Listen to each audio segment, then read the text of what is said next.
Surprised ain't nobody talked about this hat. Well, ladies and gentlemen, boys and girls, this is the third rendition of Just Kicking It with Kstylz. I'm your boy Kstylz, the host, and look who I got with me on this a glorious evening, Mr. Mad Mike Sports, aka the Mad Scientist. Um, how we doing today? How we doing tonight, Mike? Hey man, I'm good, man. I did what 4 shows yesterday, man. I was about 11 o'clock. I was done for, man. So I'm reinvigorated. I'm energized. I'm good, man. I'm ready to go now. Shit, 4 shows, bro. Shit, like I told you before, boy. I ain't even got enough words to do 4 shows. so man, you the man with that one. Hey, I surprised myself. I don't even know how I do it, man. I just be running my mouth half the time. Everything come out. Everything come out. Shit. But like I said, y'all, okay, if y'all new to this show, like I said, make sure y'all hit that like button. Make sure you share this. Like I said, I'm trying to catch up with the family over here. But before we get started on it, I'm gonna go here. I'm gonna give some shout outs to the people that's in the chat already. We got Fred Jr. What Fred, homie? Got down South Georgia boy. Yes, sir. Happening. We got Monte B, Joseph Thornton. Oh, Terra Falcon just got in the building. Yes, sir. And Mr. Lee the Third. Yeah, Mr. Lee the Third said I'm still in pain. Yeah, bro. I think we all kind of. Yeah, you got that right. And you know what the thing is? That's actually going to lead to the first topic of the show tonight. And the first topic is going to be what was the Falcons' problem against the Buccaneers? And I know this is going to be a hot topic for you, but let me go ahead and get into this comment before we get to it. This is Ted Sports and Gaming said, Grady and Koo just got named to the Pro Bowl. Fourier should have been. Grady and Koo. Yeah, Grady is. How can you go wrong with Grady and Koo? Like, yeah, I like Debo. I love Fourier, but you can't go wrong with those two, man. They've been automatic this year. I think they're gonna make Fourier like an alternate. Yeah, probably. Probably because Fourier didn't have the name before this season. Exactly. You know, this is all about the name, man. If you don't have a good name, you know how it is. It's just a popularity contest when it all comes down to it, man. You gotta think. You a safety / linebacker from Yale. 9 times out of 10, your ass ain't getting in the Pro Bowl unless you. No. I love Fourier, but like I said, he'll be an alternate though. Like I said, I can definitely see that. Yeah, I think that's without question, to be honest. So the way I do these questions is basically, okay, since I got a guest tonight, I'm going to ask him and let him go ahead and answer. And then I want to see the chat. I want to see the people in the chat kind of give their responses to each of the questions I'm about to ask. We'll read them out together. So, Mike, what you think was the Falcon problem against Tampa Bay? Because I know it's a whole bunch of problems that. It's one problem in particular, which pretty much summarized the entire, coaching staff over the last 3 to 4 years, 4 years, I could say. But I would say 3 years just to be, kind. But these guys have been absolutely ridiculous. I don't know if a lot of people saw Raheem Morris' press conference. If you haven't, go check it out on AFN right now. After the show, but he pretty much stated that that they, how I always say this: the Falcons coaching staff, they do everything to get a lead in the first. They do everything right in the first half to get the lead, blow teams out, and play well, and then in the second half they completely abandon that philosophy and that and just that approach. I'm not in a million years would I actually see a coach admit to that. This dude literally admitted to being afraid of Tom Brady. He literally admitted to being there. He's like, we went away from what did us in, how we got the lead in the first half. He literally went away from it. Admitted to him because he was afraid Tom Brady was going to make the adjustment. And instead of waiting on Tom Brady to make the adjustments or make the adjustments,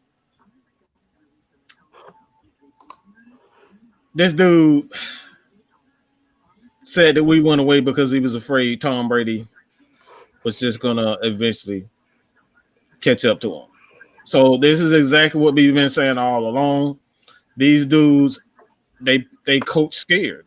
You can't win games. You can't win games coach scared. I don't care if it's Tom Brady. I don't care if it's a rookie. And like we've lost the rookies too, but they coach scared. They don't coach to attack. They coach scared. And this is the reason why the Falcons lost to the Buccaneers. They coach scared, man. Wow. It's around the 3-minute mark for y'all, you guys who don't want to see what I'm talking about. It's around the 3:15 mark. So if you guys want to check out that statement from Raheem Morris, it's around the 3:15 mark where he's pretty much states that they went away from what they did successful in the first half of the game. They abandoned it. Like I said, I've never in a million years thought I hear a coach actually said that they abandoned what they did well.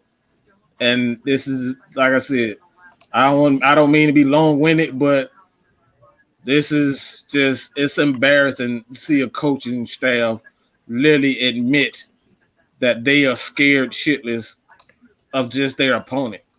So they go away from what we do well because they're afraid the team might pick up to what they're doing.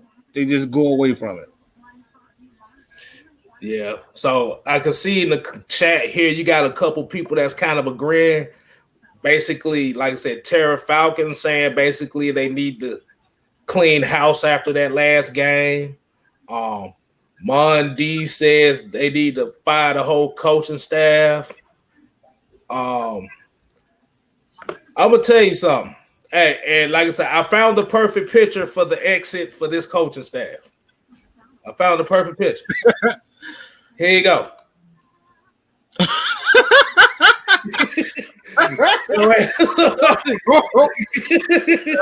Hey man, that's perfect right there. That's perfect. Because, like I said, my thing is, I know as a coach, you can never admit your fears of a certain opponent. Because you already lost the matchup right there. Mm-hmm. You already lost the matchup when you said you scared of Tom Brady, yeah, you gone.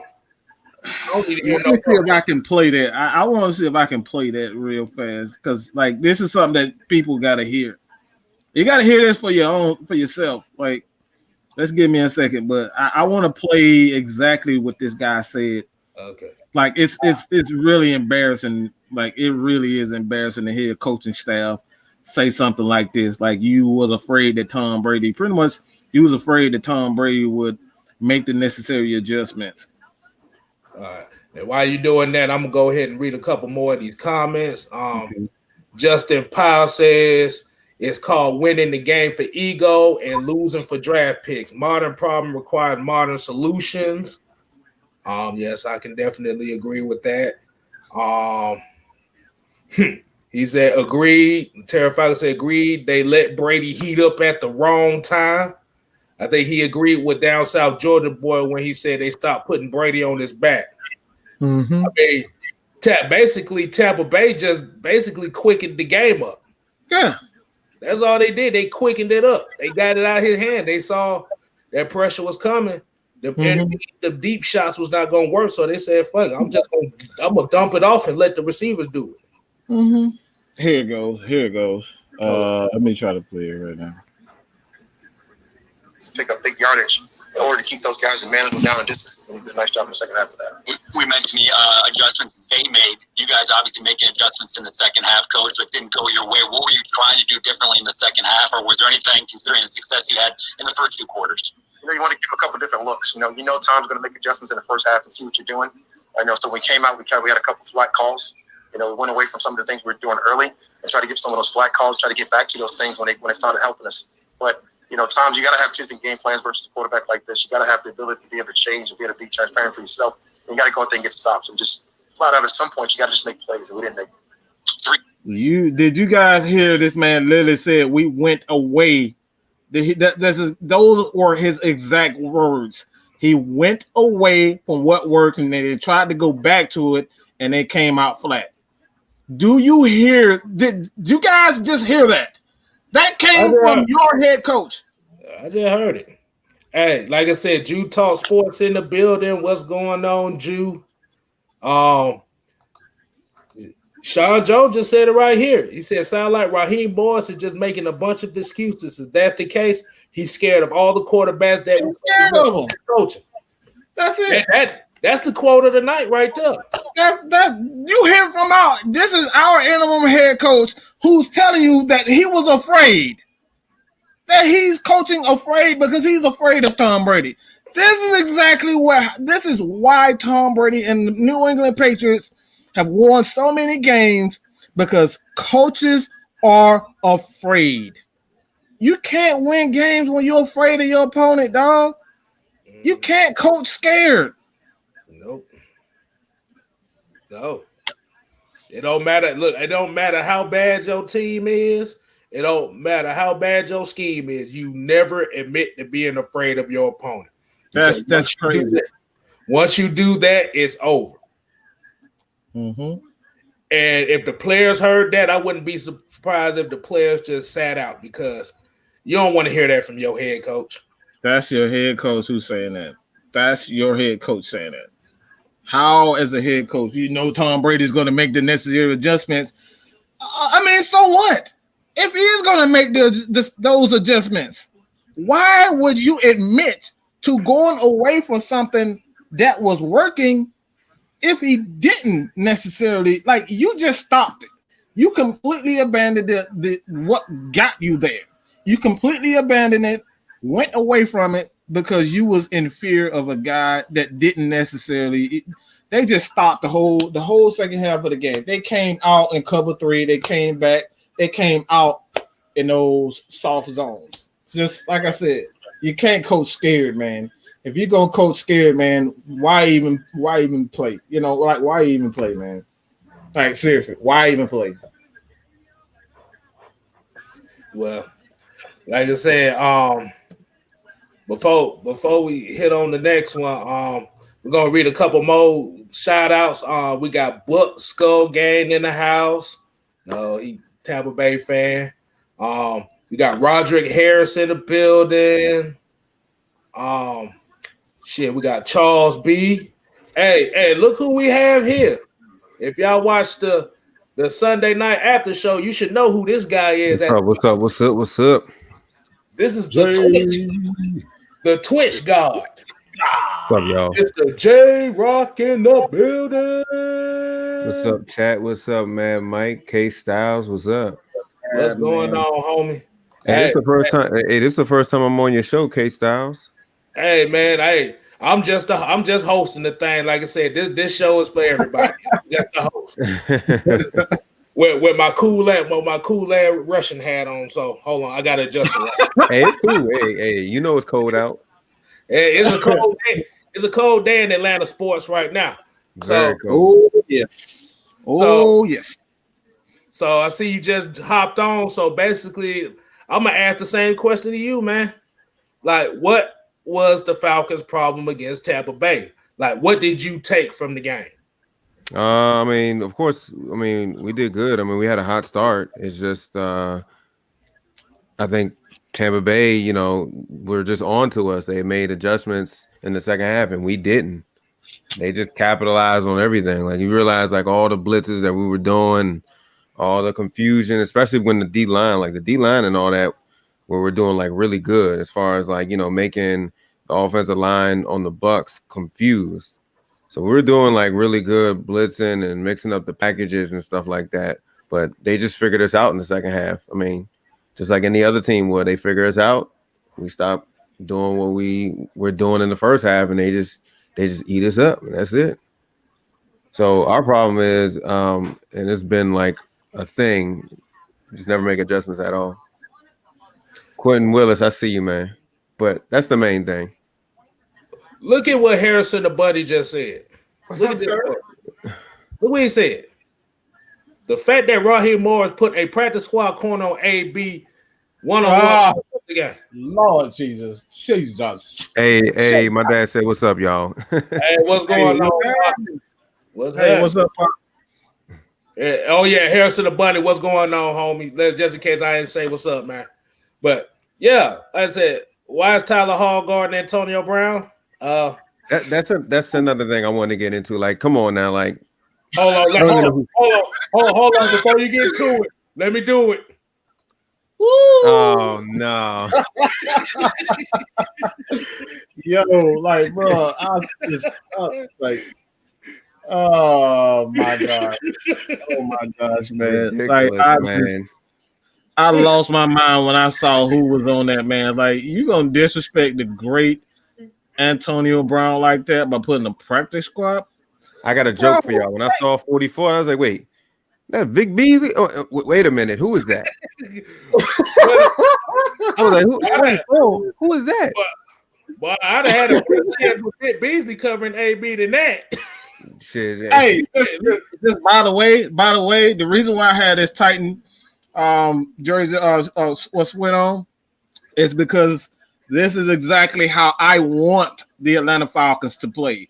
Aggressive, physical, and run that damn ball. This is the reason why I decided. So everything I got on right now was specifically for that. Oh man, good thing my dad. Good thing my dad went upstairs. He's a big Tennessee Titans fan. He gonna preach about it. Don't let him get on the mic. No. Hey, I was about to say that kind of lead. That, like I said, I'm glad that you brought that up because me and Mad Mike was actually talking before we got on this show. I don't know if y'all read the article. They said Ito Smith is going to be the starting running back over Todd Gurley in the final 2 games. I don't know how I feel about that. I do. like honestly, when I was saying that, okay, we should rest most of our starters and play people that we haven't seen, not meaning I need to see 44 guarding one of the nastiest receivers, no matter how long he's been out the game. This is AB we're talking about here. Why would you even put him like that? Was unbelievable. Like I said, I get. I want to see different players, but that, no, that's not cutting it. Like not for AB on an island. That's ridiculous. And, you know, I watched you guys last night. I mean, especially with no safety help. Like, where was the safety help? The safety just went to the sideline. He just said, man, y'all did this shit. Oh, I'm just right. He was like, I don't know. But, yeah, so how do y'all feel? So how do y'all feel about that question? Like I said, is Ito Smith the right starter for the next 2 games over Todd Gurley? Do you feel like Raheem Morris made the right decision? I think Raheem Morris. I think honestly, I just think Raheem is a piece of shit. He can kiss my ass and he can go to the straight to hell if you ask me.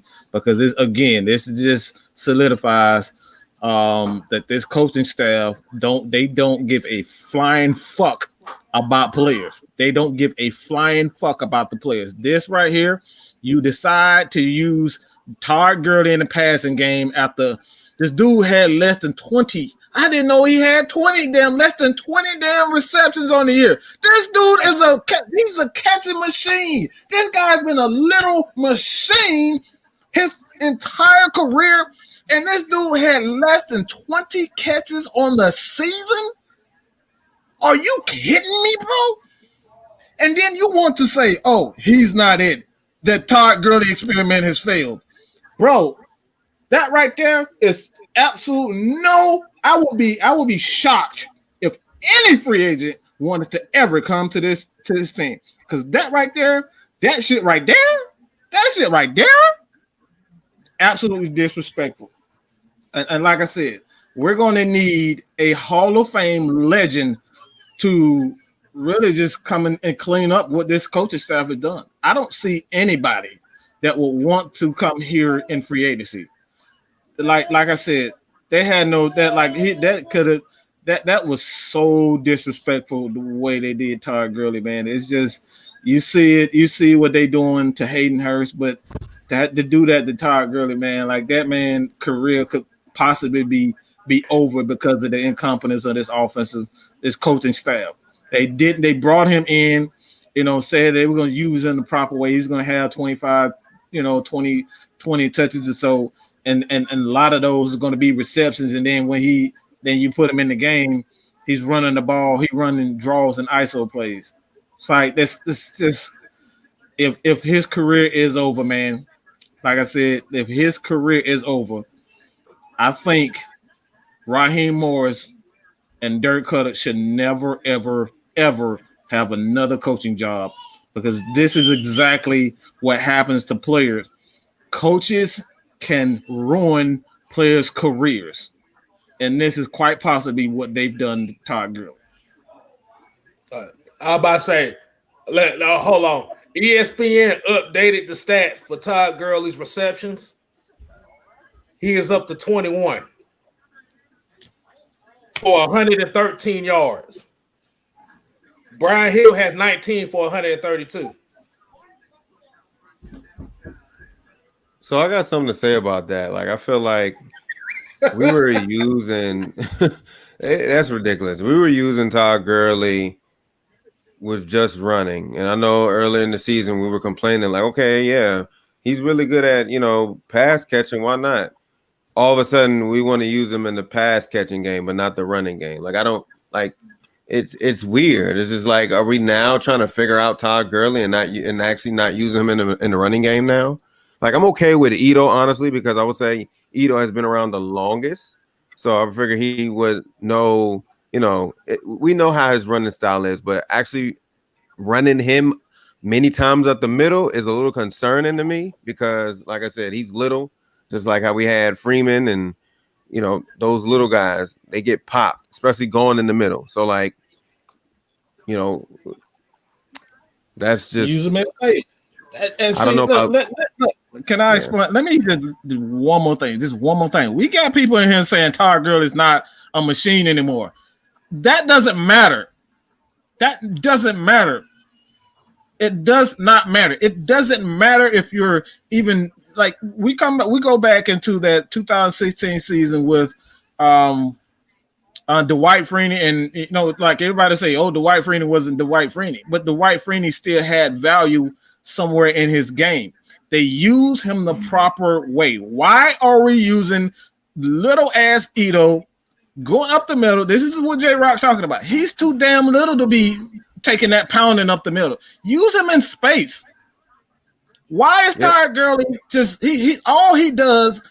He can use this big body, his big frame, and pass catching situation. What he was doing, all the Falcons were doing was using them towards the end of the season. They start using him as a receiver. He got the ball. I think he got like a couple of catches where it's like 2 catches for like 10 to 12. About 10 to 12 yards. That right there is good. That's good. Yeah. 5 yards for a running back out of the backfield. That puts you in mid. That puts you in about second and 5. And Matt Ryan is 2nd and 5, where you don't know whether or not he's going to pass the ball, he's going to run the ball. That's play action all day. You can hit Calvary, Julio, and Hayden Hurst with the play action and let them go deep. The defense has absolutely no idea what to do with it. So, like, it just baffles me. It really just baffles me the way that they use these players. And like I said, man, it's just disgusting to see how they misuse these players, man. Like I said, these guys should not be allowed to be coaches ever again. Okay, hold on. Let me get to a couple of these comments right quick. King Quest 710 said Morris is just a black version of Adam Gase. Oh, damn! That's a low blow. That's a big low blow. Woo! That's a super low blow, guy. Woo! Man. Ooh. Super Saiyan heat, boy. I got that heat. And then Quentin Willis said Keith Smith gets more targets. Yes, I still got the stat. Yeah, he's in the receiving game now. Like what? Hold on. Let me read this right quick. I got it on my phone because I know y'all can see the reflection in my glasses. Todd Gurley has 11 more receptions than Keith Smith.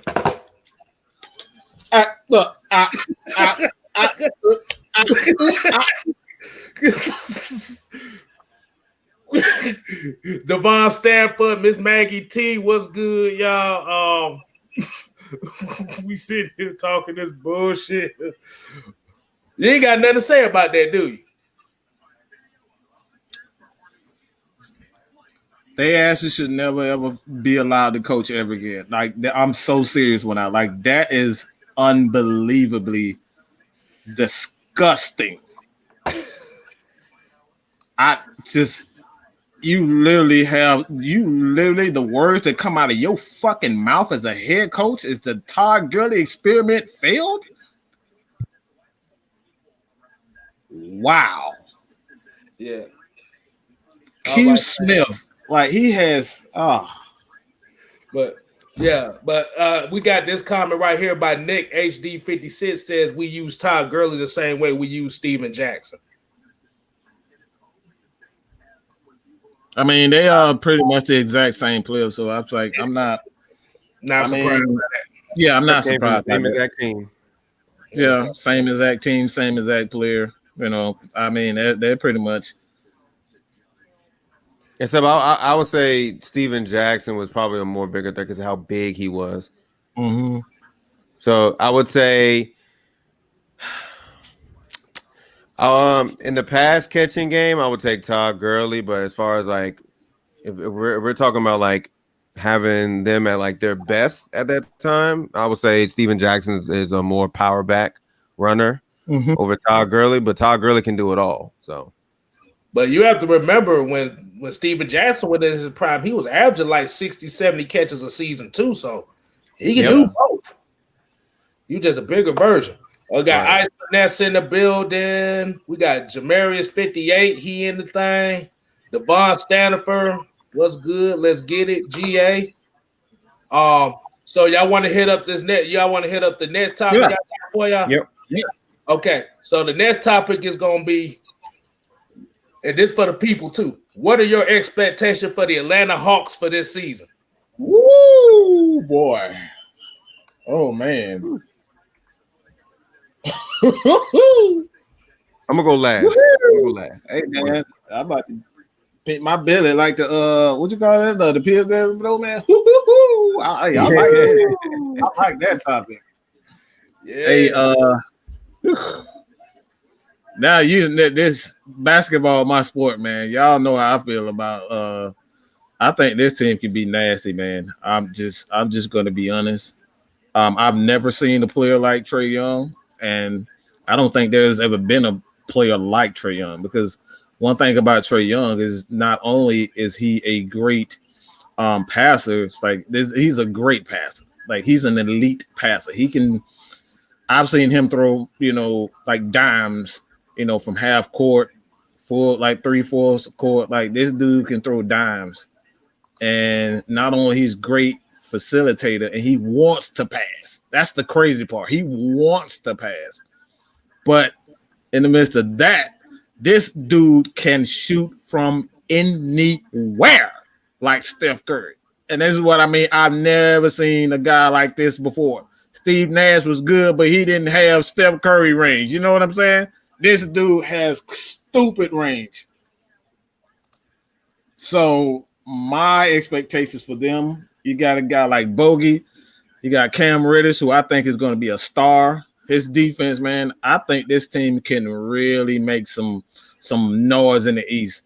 If they get hot and they get enough defense, this team could quite possibly go to the Eastern Conference Finals and possibly to the finals. And I'm not exaggerating because these guys, they can outscore anybody. They can literally outscore anybody. When Trey is on, he's damn near unstoppable. So if they get enough defense, they can make it to the Eastern Conference Final. They can beat anybody in the East and the West if they play defense. All right. I guess I'll go next. Let's see who just jumped in the chat. We got Moses from the A just got in here. We got the Beast Among Us. What's going on? Beast Among Us.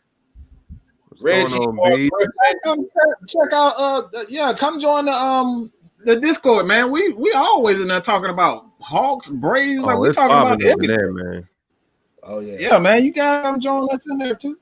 Yeah, I'm about to say, don't be surprised you get one of these Atlanta United questions from me because they'll tell you I'm soccer too. Hey, man. I'm good with soccer. I'm still learning. Kstylz still teaching. Yeah, I'm learning. I love soccer, man. I love soccer myself. Can't play it worth a crap, but I can't play it, but I'm getting there. I'm getting there learning the game, man. Yeah. But I was about to say on this one, I'll probably say like if they play well, I'll probably say like a 7 seed. The only reason why is I gotta see this team get better on defense.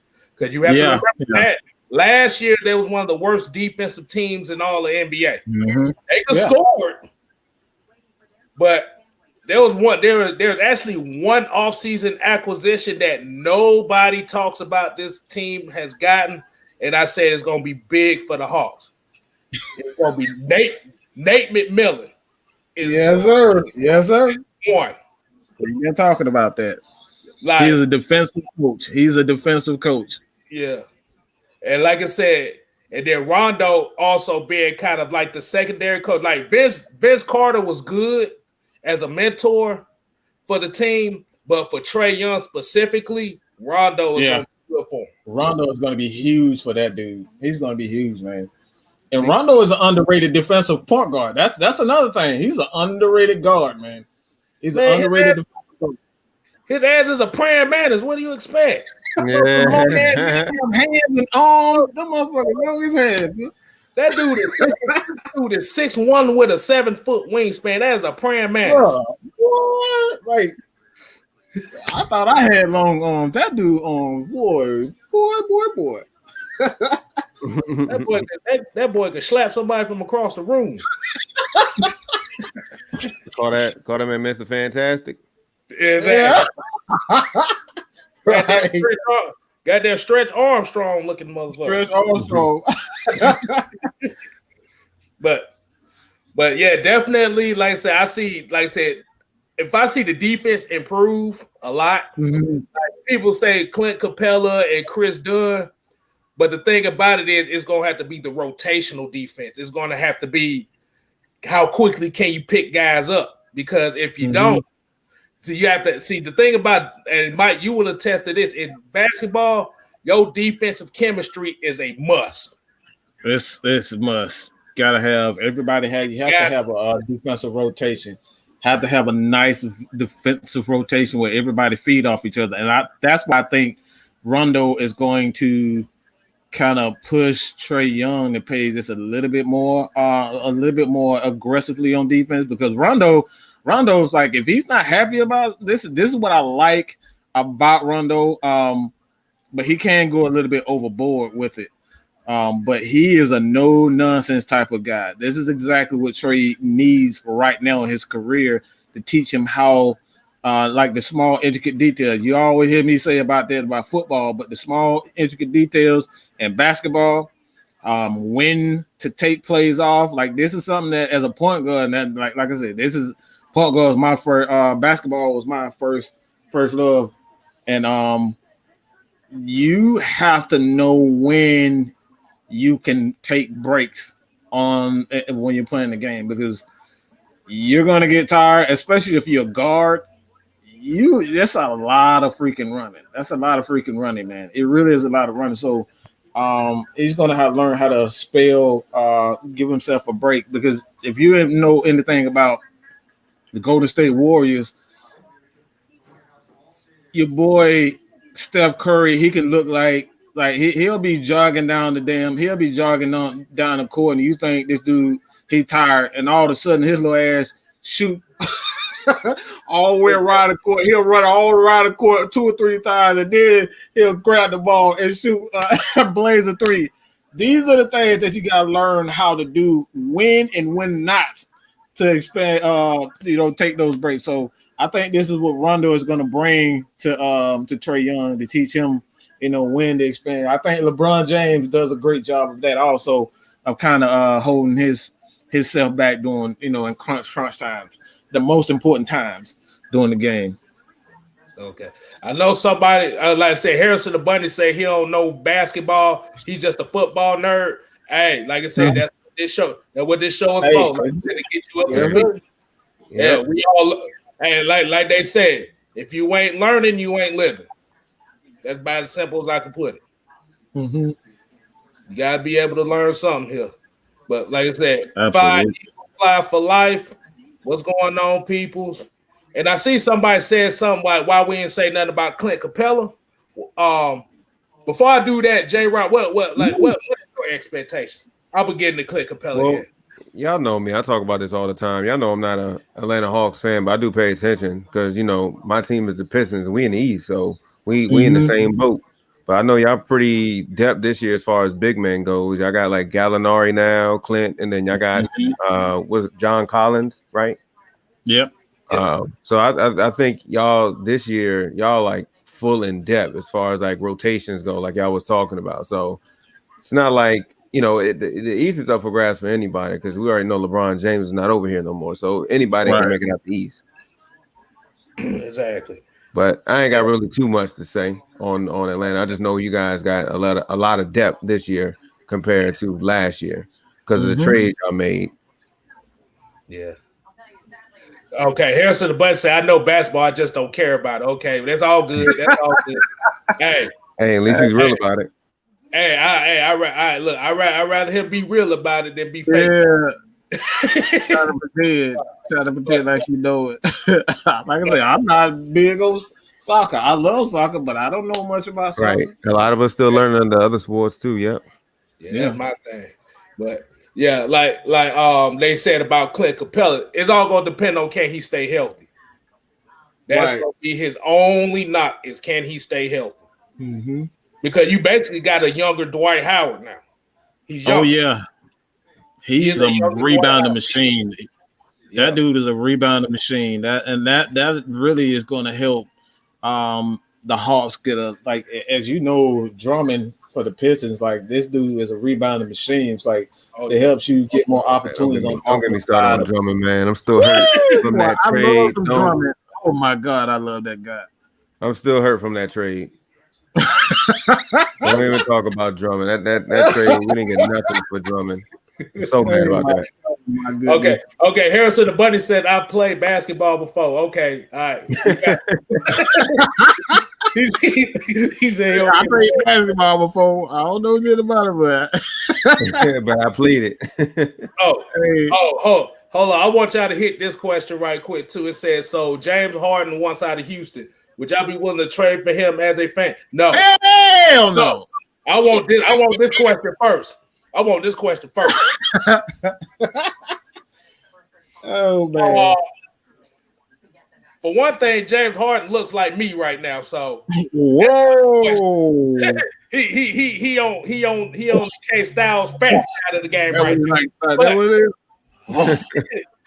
But the thing about James Harden's game is not like James Harden has to be the starting point guard. His game is not predicated on having another point guard on the team. We just gonna be real. He has to be the only point guard. You also have to remember James Harden I think they said last year he's only attempted 12 shots that weren't either 3-pointers or layups. So he's either gonna drive it or he's gonna shoot the 3. And with Trae Young back there, see, like I said, Trae Young is a emerging point guard. He's not a complete point guard yet, but if you get James Harden down here to play with Trae Young is not going to develop. Mm-mm. I'm like, I'm gonna flip that question that he put. I'm gonna flip it. What team? This is for anybody in the chat. What team would y'all would like for him to go? What would be like the not perfect fit, but like a decent fit? I'm gonna say Philly. it depends. You have to get Ben Simmons out of there. You gotta get Ben Simmons out of there. Yeah. That's the only way you're gonna be able to do it. Mm-hmm. Because you I got to think part way Simmons. because I think what Harden is feeling, he's feeling how Westbrook and Durant are feeling. Like, hey, like it seems like I need to join another team, like a super team, in order to get where I need to go. Right. And that's what Westbrook and Harden. Well, that's why Westbrook joined. But we all knew that wasn't going to work out between him and Harden. Why do you think they both went out? What? I always say this. Go ahead. Go ahead. No, my bad. But I was basically gonna say because they both have the same mentality. Like, there's an NBA stat that's out there that says about ball usage rate, and usually in that top 5 is usually James Harden, Russell Westbrook, and John Wall. Yeah. So James Harden went from a guy that was behind him in ball usage to a guy that was 2 spots behind him in ball usage. It ain't gonna work. Mm-hmm. See, he needs a guy like a Derek Fisher type that don't want the ball. Just pass me the ball and I shoot it. See, that's the kind of guard he need to play next to. That's why I was like, if he would have stayed in Houston, John Wall would have been fine because John Wall is not really like a crazy scorer. No, definitely not. But go ahead, Mike. What was you about to tell him?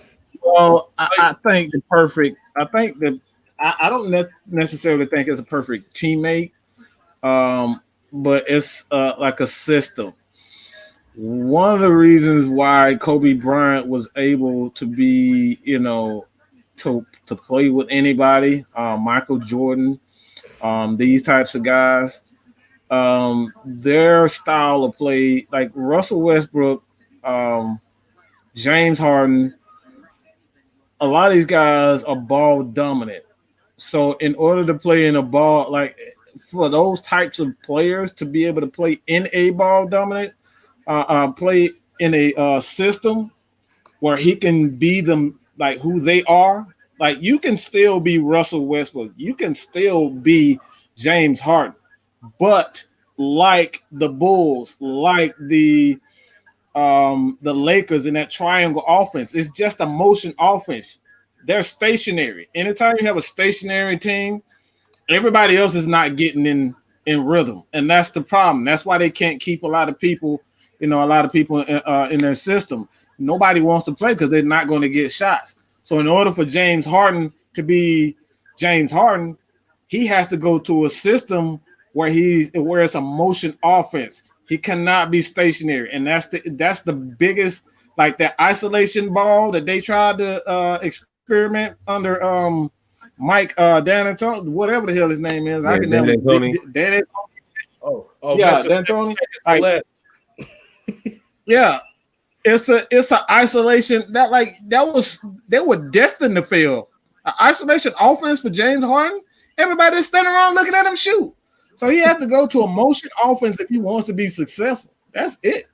That's why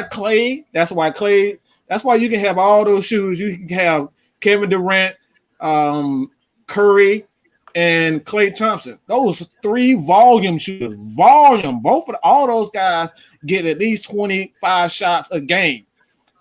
That's the only way that it worked because it was a motion offense. Everybody's gonna get shots. You're not going to get shots if you're playing in a isolation. So he has to go to a motion offense. Harrison the Bunny said James Harden looked like a double bacon cheeseburger from Wendy's. Man, that's fucked up. Hey, man, all I got to say, man, I don't know what's going on with that dude, but Damn, boy, I thought I was fat. Jesus Christ, that dude belly. Woo-wee. Ooh, that boy. I don't need that money. If I look like that, if I better look like that with no money, and he got money, bro, that dude ain't.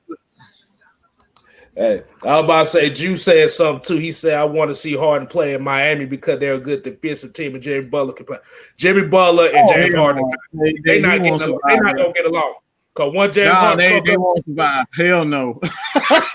They ain't surviving that, boy. Every Jimmy going to get in the fight day one. hey, look, y'all thought Mad Mike and Bit Low Country was entertaining a couple weeks ago. That shit right there is going to story of the season. If that happened. Because look Jimmy Butler right here, y'all. James Harden is thick.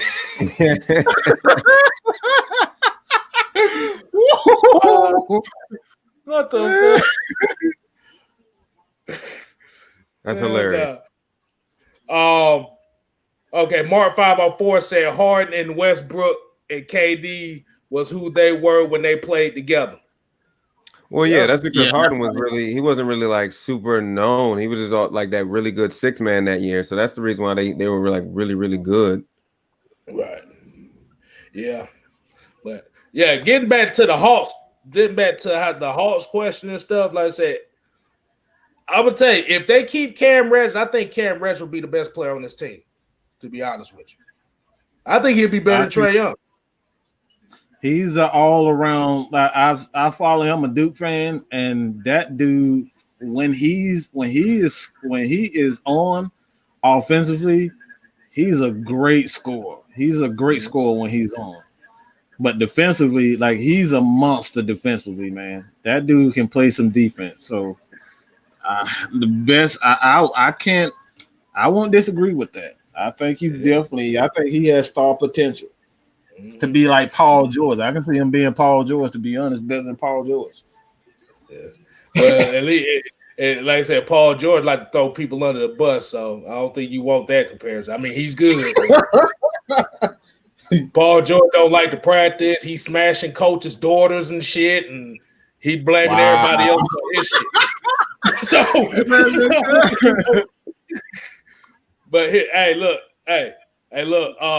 let's get it. GA kind of agree with. He said ISO Joe didn't work for us at all. Your damn show didn't work. See what ISO Joe. That was a different level for Joe Johnson. See, the thing about Joe Johnson, what Joe Johnson benefited from playing for Mike D'Antoni and that fucking 7 seconds or less offense they had. That's all that was. That's it. Joe was just a bigger shooting guard, so that's how he was able to get his shots. But you have to remember, when the playoff time comes, this dude only averaged like 11 points a game in the playoffs. I forgot about that. Yeah. But they did have a good run, though. I'm not gonna lie. You know, when your guys had Jamal Crawford, Jay Smooth, Josh Smith.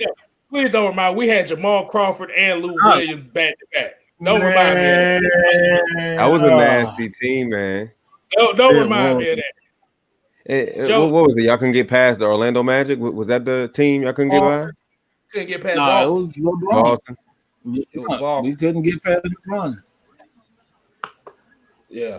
LeBron transferred us every time we went across them in the playoffs. He just destroyed us. Yeah. Jeremy Cole said Cam got to get consistent offensively until actually, if you paid attention to the last like 15, 20 games before the season ended, Cam shot started falling. It was falling. Like he reminds me of Tracy McGrady, to be honest with you. T-Mac. Because you have to remember, T-Mac was kind of like that long, rangy guard, shooting guard / small forward who was underrated. Who was underrated as a defender. So I could see that kind of potential. But like I said, he has to get playing time. He said the Atlanta Hawks were a joke before a joke. Oh, yeah, they damn sure was. We was. I ain't even gonna lie. We tried Boris Diaw at point guard. Yeah, that wasn't working. They had Boris Diaw at point guard. When they should have known that Boris Diaw was a fucking power forward. They tried to play this dude at point guard. The best player we had on that team was Tyronn Lue. Yeah, that team wasn't going nowhere. Oh my god. Oh my goodness. Who was the coach when y'all went to the playoffs? It was Mike Woodson. Budenholzer. Yeah. Budenholzer. They said, yeah, Woodson, Budenholzer. Oh, yeah. Woodson was trash too, man. Yeah, Mike Woodson, yeah. Yeah, they just couldn't get past. Like I said, they couldn't get past Boston. Because we already knew the team wasn't really that good. They were decent enough to get to the playoffs. But when it came to facing a team like Boston, Rajon Rondo used to eat Mike Bibby's ass up alive. I ain't even gonna lie. Sure did. Hey, if Mike Bibby if Mike Bibby was who he is right now, I don't think anybody would be bullying him. Y'all seen him lately? Oh yeah, that boy. Yeah, man, that man looks like damn Incredible Hulk, boy. Woo. Well, that boy. I'm about to say that boy looked like Robert Smith from the Vikings. Goddamn. Yeah, that dude. I ain't messing with that dude. Nick HD. Look, Nick HD 56 said, Larry Drew. Oh man, we forgot about him too. Exactly. Okay, don't so that man said Jeff T. Oh, so Beast Among Us said Giannis deserved to be paid, but I think we overpaid him. Okay, so he must be a Bucks fan. Yeah, he's a huge Bucks fan. Yeah. Okay, so he said I think we overpaid because we could have gotten other talents that are putting our money. See, the problem was with that move, what they gave up so much to get Drew Holiday. Because they gave up a whole lot of picks to get Drew Holiday. Giannis's problem is when it comes to the playoffs, the defenses sag off of him all the time. So they know all he gonna do is Euro step from the 3-point line and try to dunk you. Yeah, they're gonna dunk on you. That's just so that's his problem. Like, did he deserve the money?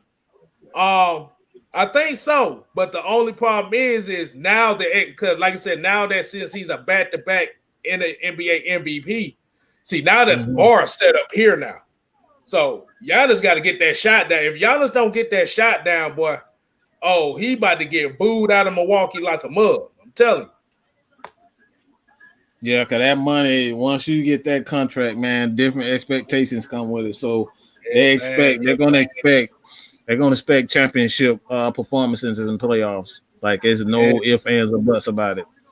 Exactly. And like I said, Milwaukee is not a bum franchise neither, boy. They got some roughnecks up in that thing.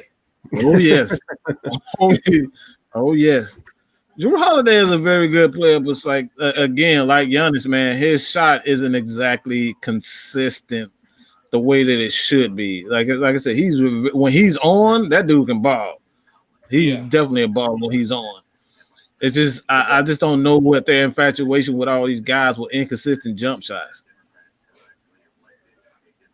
Hold on. Then again, Juice said Mike Bibby is on the juice. Yeah, I saw that. Yeah, that was funny.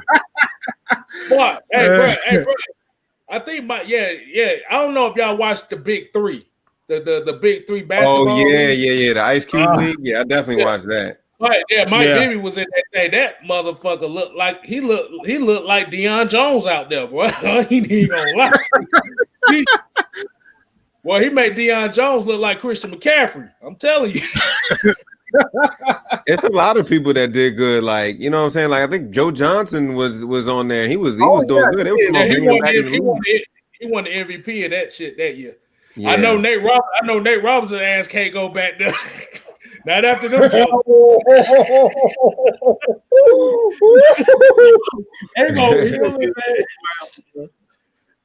He gonna get clown. He gonna get clown. Hey, I seen a comment. I missed it earlier, but somebody asked I think somebody asked what exactly happened between the Luka and Trae Young trade during the draft. Oh, basically what it was Dallas wanted Luka. But Atlanta had drafted because Atlanta and Dallas had already worked the trade out before Atlanta drafted Luka.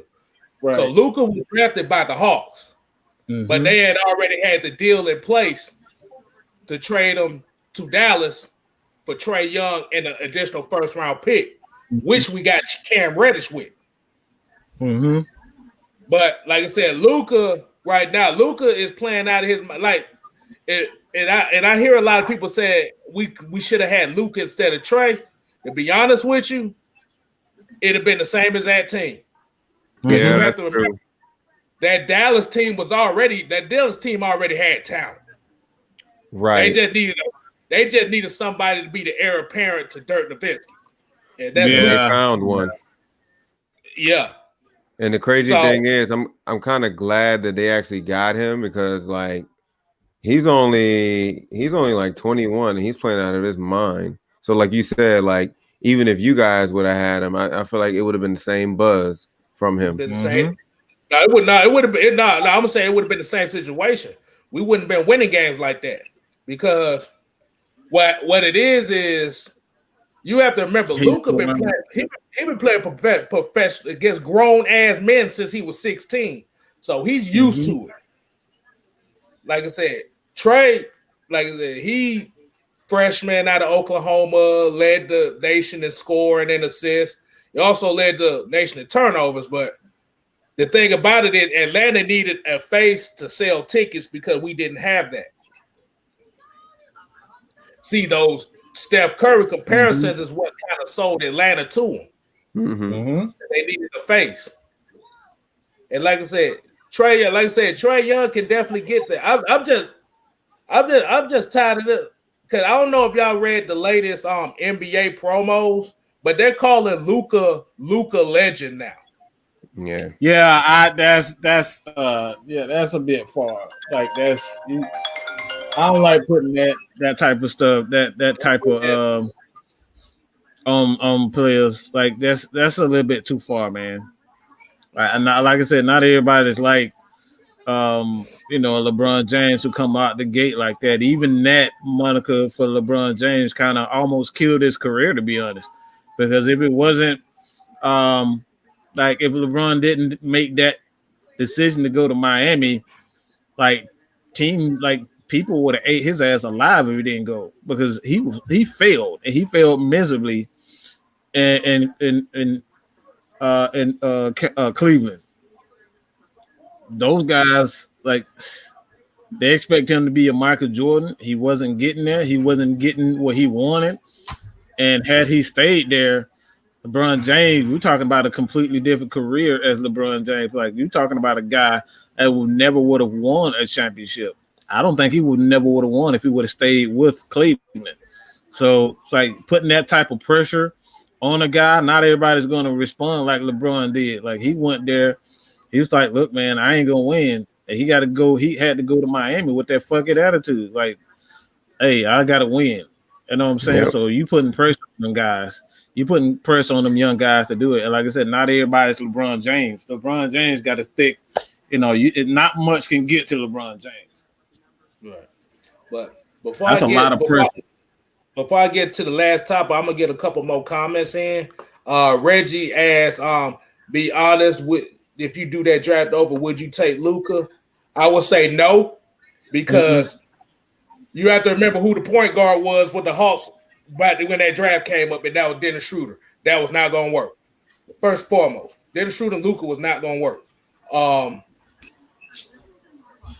And then there's another one. King Quest 710 said, what do you think on the ball boy in Charlotte?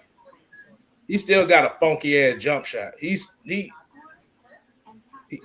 I don't know about it.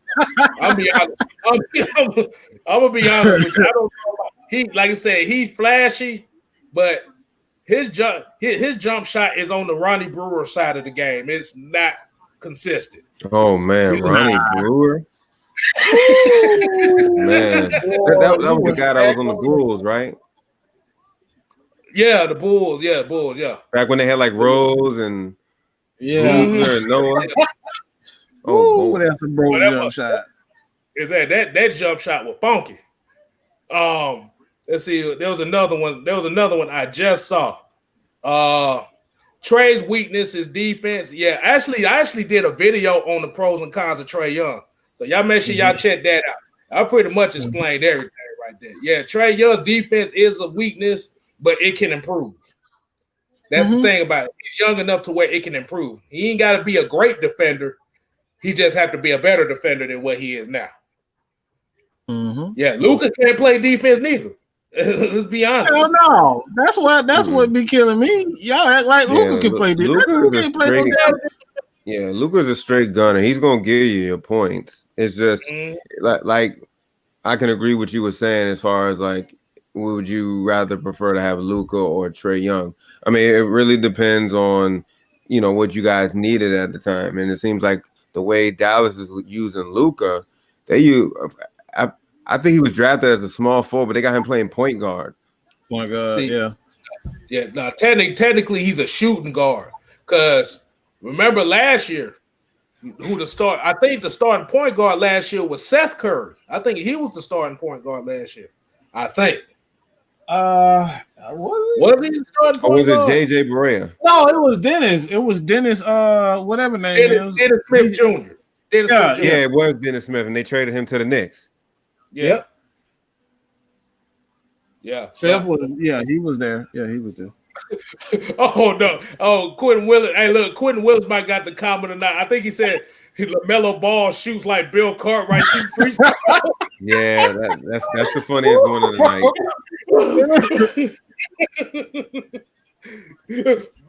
He shoot like a praying mantis, man. He shoot like a damn praying mantis. That's what it is.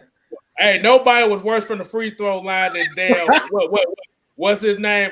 Chuck Hayes. That was the worst free throw shot. Oh man! Ooh, boy.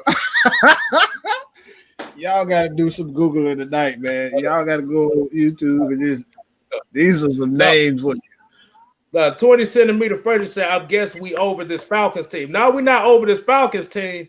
This is just a different show. We just talk about different things over here. Like I said, this is just a new thing. Hey, J-Roc, that Pop behind you? Yeah, that's him. What's up, man? What's up, Pop? How you doing? Hey, we doing good. Oh no, I spent this. He said, "Oh, Jackie Moon shooting for." All right. Good boy said, Jackie. I just watched that movie today too. By the way. All right, so we're gonna get to this final topic of the night. This is what I call the fan final call question, which it could be anything. So this is basically gonna be for the people in the chat. And my question tonight is going to be, what is leadership to you? What consists of leadership? Like I said, you can use, like I say, you can use it in sports, life, whatever. But like I said, that's gonna be the top. That's gonna be the last question tonight. So, what is leadership to you? I said, JRoc, Mike, if you want to chime in on it, you can tell what you think. What you think about that question? And how you feel about it? You want to go first, Mike? Yeah. Me personally, the way I feel is I'm a vocal type of person. Like, if I see something, it's like if I see that you have any potential to be whatever, and I can add something to it, that I'm the type of person I'm gonna add something. I'm gonna let you know. It's like, this is what you need to do. This is what happened. When this person do it, like, I'm gonna send you. Everybody know. Like, I'll send them videos. I send them videos in the chat. You know what I'm saying? Watch this video. Watch this. Watch that. Like, I give you information how to improve yourself. So, like, for me, if you see something that somebody can improve and you can offer some assistance to it, it's like, why not, man? You know what I'm saying? Get in there and get it. So I'm a vocal type of person, man. If I see, like I said, if I see something you can improve and I know that this person can help you, I'm gonna introduce you to that person, and like I'm gonna stay on it. I'm gonna stay on it. I'm gonna stay on you. So I think leadership is really just helping out your fellow brother and sister about like anything in life, man. Whether it's in sports or just in real life, you know what I'm saying? Giving them the information and helping them get the tools to be successful, and not keeping that shit to yourself because we want everything for yourself, man. So just give it. That's why I see it. Okay. About to say, what about you, JRoc? What does leadership mean to you? Hold on. Should I pull it out? Hey. Uh-oh. Uh-oh. Uh-oh. Hold on. We gotta do it right.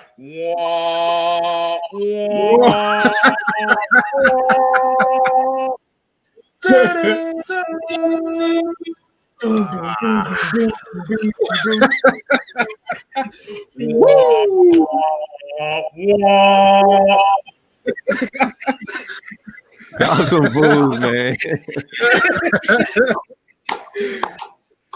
All right, mine's gonna be short.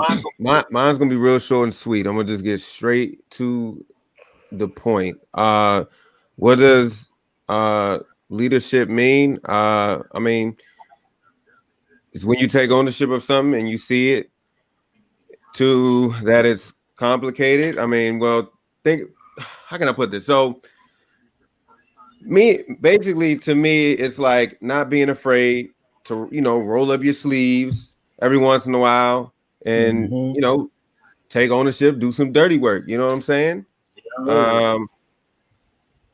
Is when you just take ownership of something you see that's not complicated. That's what it really means to me. Okay. Hey, Devon Stafford said, "Here comes the jacket of wisdom." I like that. That's nice. I like that. Hey, you might be a hashtag that the jacket of wisdom. Yeah. We definitely can do that. But leadership means a few different things. I mean, to me, I think you bring others around you up. That's what it is. That's what great leaders do. You have a way of supporting others, making them more productive and effective. I mean, leadership, everybody got their own way of saying of leadership. Yeah. It's just, leadership means you put people in the right place at the right time. I mean, it's a whole bunch. It's a long list. Yeah. But it can be tough, though. It's not easy. It can be real tough. Oh, no, you got to be a special type of person to be a very effective leader. Right. Also said not the coaching staff for the Atlanta Falcons. Oh man, let's not go there. You knew somebody was going to throw that one in there. But let's see what the people say. The people, like Harrison the Bunny says, leadership is helping guys out and holding them accountable. Y'all agree with that? We got Stone said structure, vision, and direction. I like that. Harrison the Bunny also said, like Julio did yesterday. You mean putting that damn coaching place too? Woo, boy, a grown. Sheesh. Yeah. All right, Mr. Lee the Third said leadership is order. How y'all feel about that? That's a pretty good one. Ice Finesse says taking ownership and teaching others and putting other people in the right direction. That's more mine. That's more my strength. Yeah, I think that's exactly what myself and JRoc kind of agree on there. Okay, here you go. Let's get it. It says a leader take onus, makes no excuses. Woo, boy. You think I need a Ric Flair for that one? Yeah.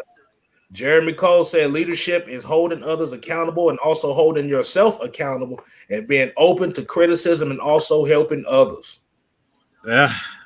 Boy, that sounds like everything what the Falcons coaching staff isn't. Everything that they Hey, you see where I'm going with the question. You see what we're saying, right? Oh yeah, it's flowing. Yeah, it's flowing. Yeah. All right.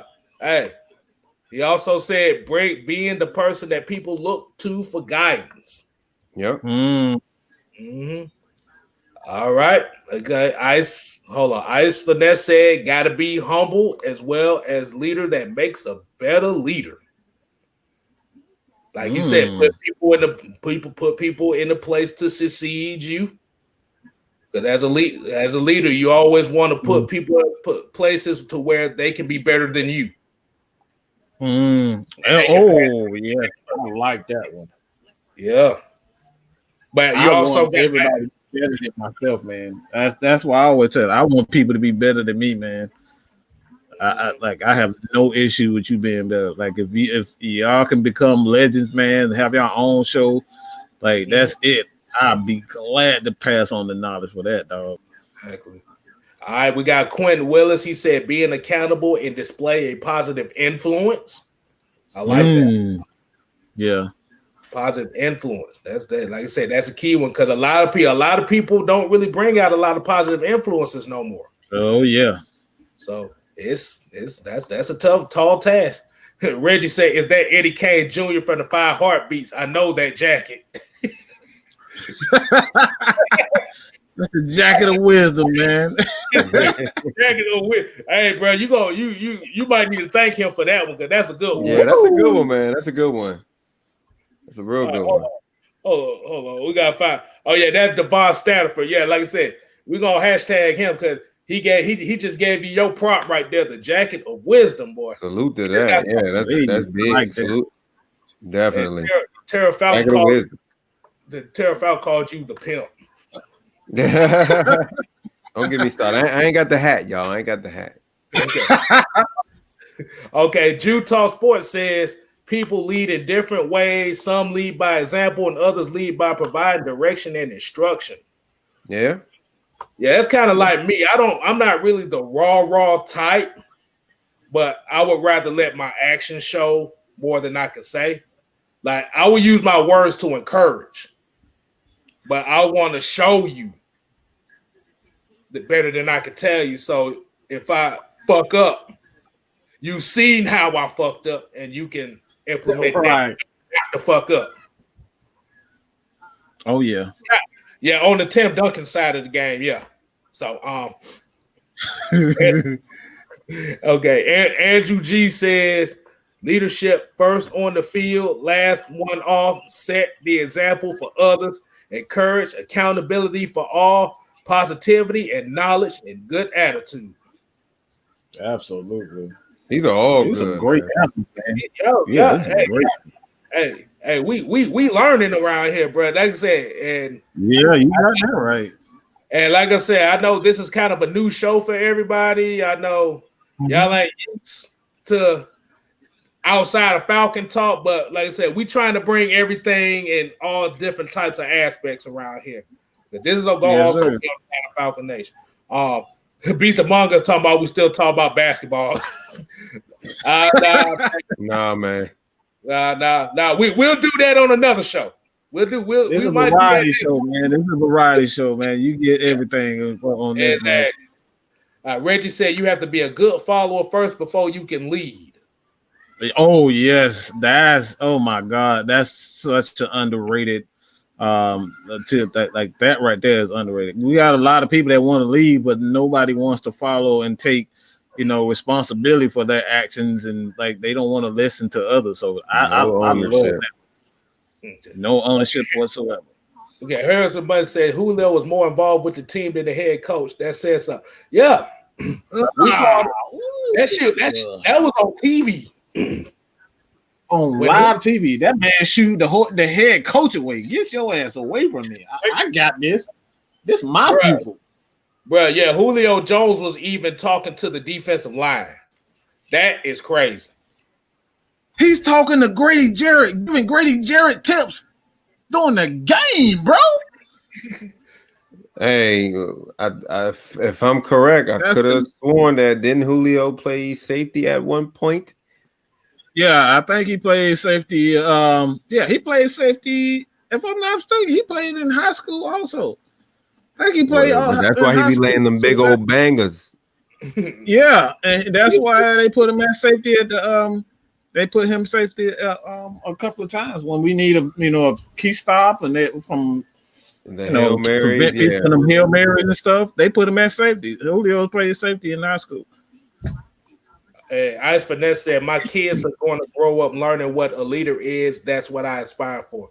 And like I said, that's the best point you can make because we have to show the youth on leadership and teach them to be better people because this world is not this world is only going to change when our youth are more knowledgeable of self, of all the situations going on now and how they can adapt to it and how they can achieve dreams. So absolutely, we're just the placeholders for the next generation. Yes, sir. So so this will conclude the hey, I appreciate y'all kicking it with Kstylz tonight, man. I appreciate JRoc. Hey, man. Oh, yeah, appreciate you letting me stop in here, man. Hey, yes, man. Sir. Appreciate it. We all family. I want to say, y'all want to go ahead and plug something before I get to my final thing?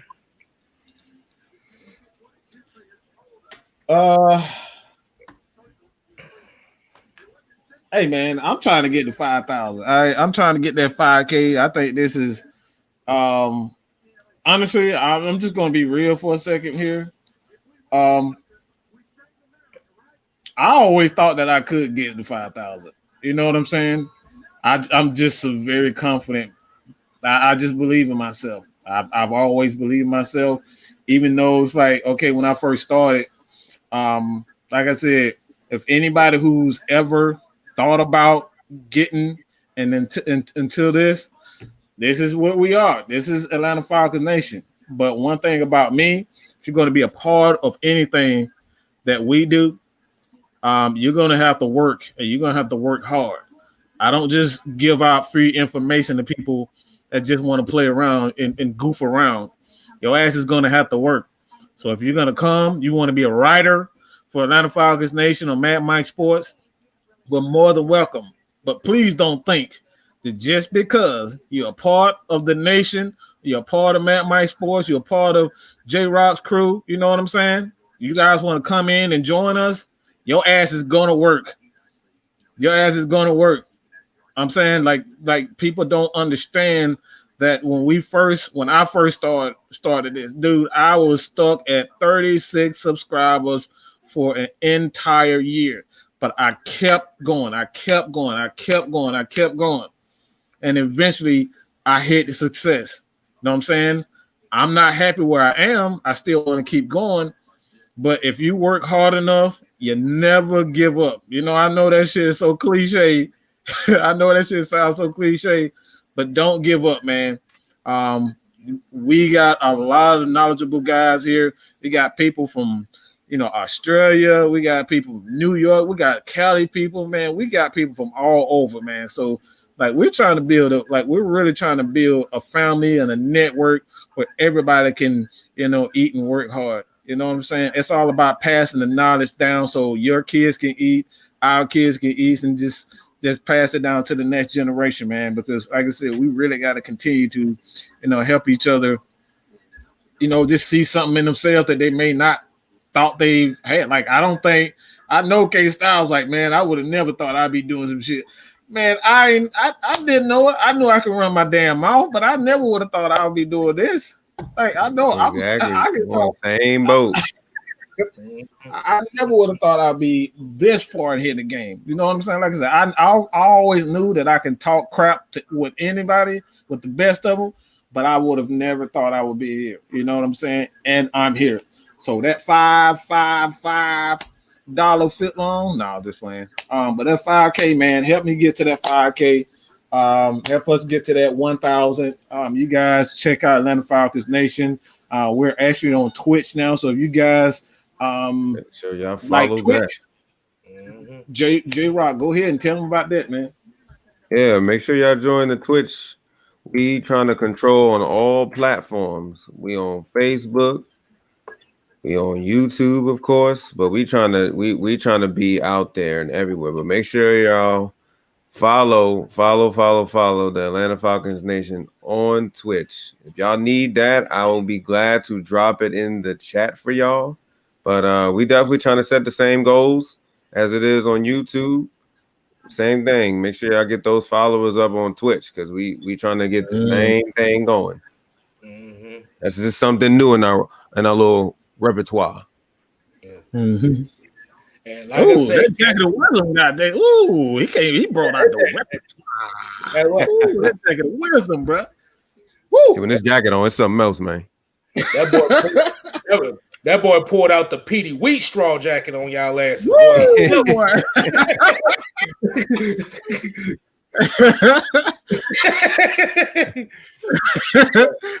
But like I said, I appreciate everybody coming out tonight. Appreciate everybody in the chat. Like I said, everybody being involved because this is the reason why.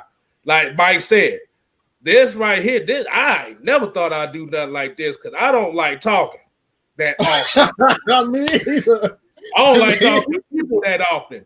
But what it did was it not only helped me gain confidence in myself, but it actually opened me up to something that I never thought I'd do and what I was good at.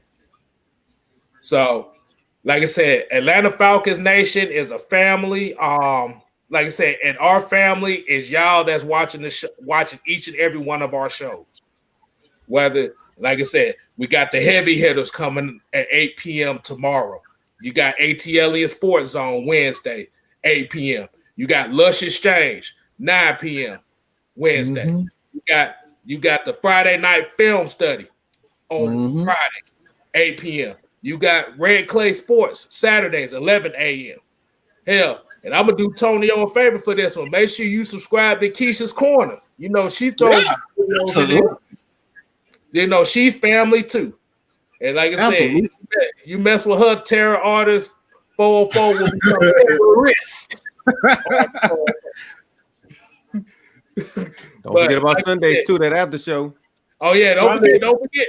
We got post game shows and we got the after show after that. Oh yes, so, we busy, bro. We busy. Jesus Christ, I'm surprised. My damn shit ain't blew up by now. That's what happened. But yeah, like I said, I'm on the road to 100. Like I said, I'll be honest with you, and I tell Mike, I'm surprised I got as many people subscribe to me as I thought I would have. I thought I'd be stuck at 3. It's that grind, man. It's that grind. But at the end of the day, like I said, I do this, and we all do this because this is therapy for all of us. We got stuff in our mind we have to get off. This is the best way to do it without going crazy. Yeah, absolutely. So I tell everybody that been showing us some love. Ice Finesse said, appreciate y'all good show. Beast Among Us, he's teaching us some new languages, talking about Ohio. That's Hawaiian language. I know about that. I was born in Hawaii. I know about that. I don't know shit about that. I know about that. I know 2 languages: the shit I speak and the food I eat. So yeah, that's hey man. Oh man. But like I said, we appreciate everybody coming out tonight. Like I said, make sure you subscribe to Mad Mike Sports, YouTube, Twitter, wherever you find them on. JustKstylz, Instagram. Like I said, Instagram as well. Like I said, you got JRoc down there on the Twitch. You want your gaming fix. That's your man down there. Like I said, at the end of the day, Atlanta Falcons Nation is not just us. It's y'all as well. And with that said, you ain't got to go home. But I'm about to deuces.